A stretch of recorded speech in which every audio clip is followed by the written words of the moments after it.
Siap, baik, baik Pak Muti. Ini apakah memang setiap tahun ya Pak Muti, atau kemudian setiap kali muktamar ini pasti ada sebagai tradisi lah untuk kita selalu mengganti tema agar selalu dinamis dengan perkembangan yang ada Pak Muti?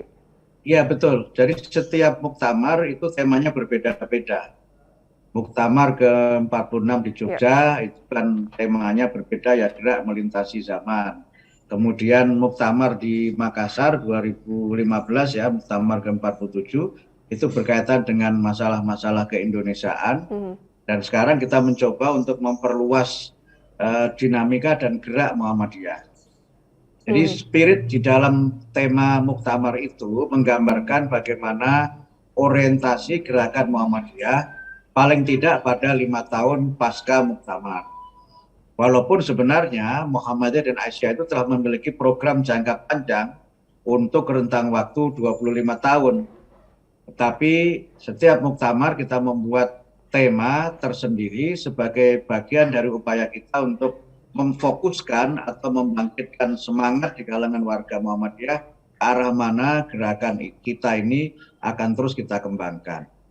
Dan Oke. sesuai dengan program jangka panjang Muhammadiyah, maka memang pada Muktamar ke-48 ini kita tidak hanya fokus pada persoalan-persoalan keindonesiaan, tapi juga pada persoalan-persoalan kemanusiaan global. Ini sudah bisa kita runut dari sejak Muktamar Jogja juga.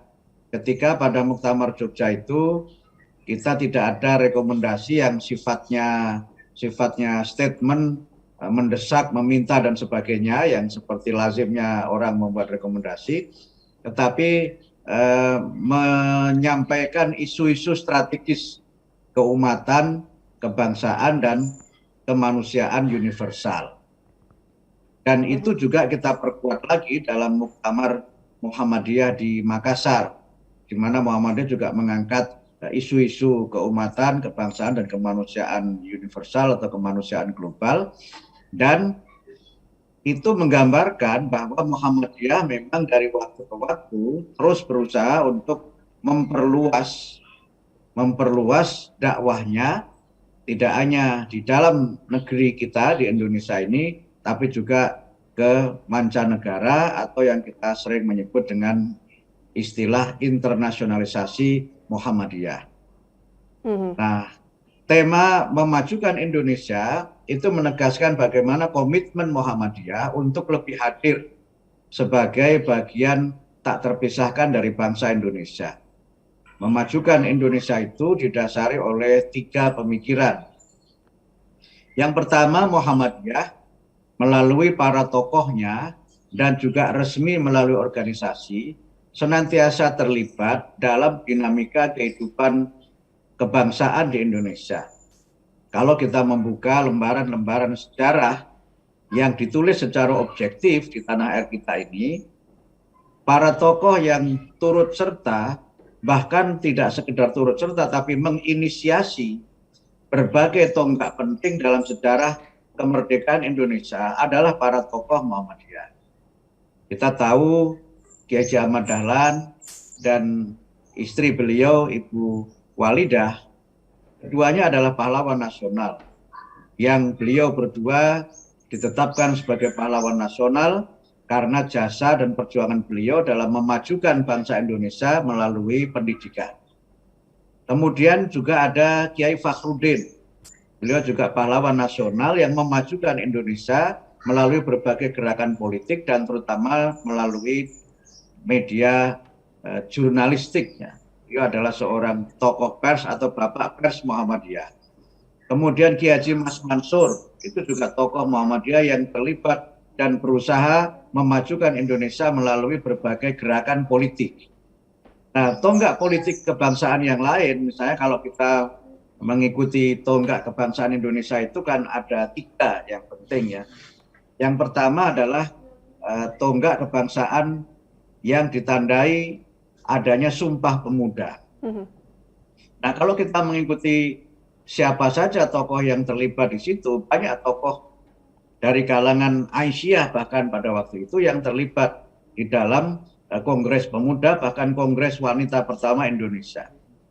Sumpah Pemuda itu penting sebagai tonggak yang kita sebut sebagai cultural sovereignty atau kedaulatan budaya, di mana bangsa Indonesia yang berbeda-beda bahasa, suku, dan agama itu mendeklarasikan Indonesia sebagai satu tanah air, bahasa Indonesia sebagai satu bangsa, dan itu juga menjadi bagian penting dari Indonesia, dan bangsa Indonesia ini juga sebagai satu kesatuan. Itulah tonggak pertama yang disebut dengan cultural sovereignty. Kemudian ketika kita berbicara mengenai proklamasi kemerdekaan 17 Agustus 45, sering disebut sebagai political sovereignty atau kedaulatan politik, di mana pada waktu itu proses sejarahnya dimulai dari berbagai pertemuan dari para tokoh bangsa pada waktu itu mengenai rancang bangun Indonesia kalau Indonesia memproklamasikan kemerdekaannya. Ada BPUPK dan ada PPK, ada yang menyebut dengan BPUPKI dan PPKI. Yang para tokoh itu mempersiapkan dasar negara dan juga undang-undang dasar. Nah, di antara para tokoh yang terlibat dalam penyusunan dasar negara Pancasila itu adalah juga para tokoh dan kader Persyarikatan Muhammadiyah. Kita bisa menyebut nama Ki Bagus Hadikusumo, kemudian Profesor Kasman Singodimejo, Profesor Abdul Kahar Muzakir, dan Insinyur Soekarno. Itu keempatnya adalah para tokoh dan juga kader Persyarikatan Muhammadiyah yang memang terlibat dalam penyusunan dasar negara Pancasila. Kemudian ketika Indonesia merdeka, ada persoalan mengenai wilayah Indonesia. Sebenarnya wilayah Indonesia itu batas-batasnya mana? Kalau kita ikut teori negara modern, di antara syarat atau kriteria sebuah negara itu adalah adanya wilayah. Nah, disepakati pada waktu itu, wilayah Indonesia adalah seluruh wilayah bekas jajahan Hindia Belanda. Nah, tonggak yang kedua yang sangat penting adalah perumusan dasar negara Indonesia, yang kemudian menjadi persiapan untuk proklamasi kemerdekaan yang oleh para ahli sejarah disebut sebagai political sovereignty atau kedaulatan politik. Kalau kita membaca sejarah, maka para tokoh yang terlibat dalam penyusunan dasar negara itu sebagiannya adalah kader dan pimpinan Persyarikatan Muhammadiyah. Ada Ki Bagus Hadikusumo, yang beliau pada waktu itu adalah ketua PB Muhammadiyah, jadi belum PP ya, masih PB. Kemudian Pak Profesor Kasman Singodimejo, Profesor Abdul Kahar Muzakir, dan Insinyur Soekarno.